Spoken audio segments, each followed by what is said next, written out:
Ang tagbot namin mga kabuskoy, pinasa na yung messenger line.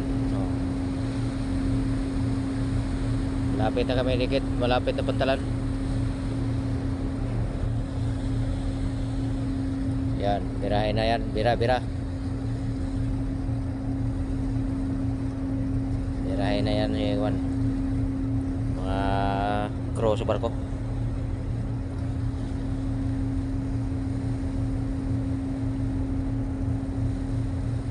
I-connect yung lubid sa amin. Oh. Yan, mag-assist namin hanggang pantalan.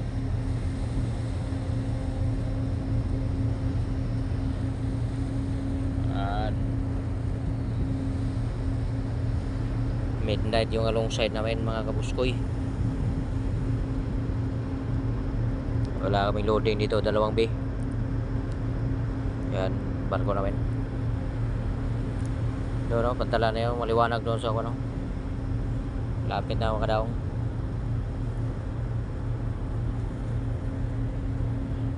Yan, bira na, bira.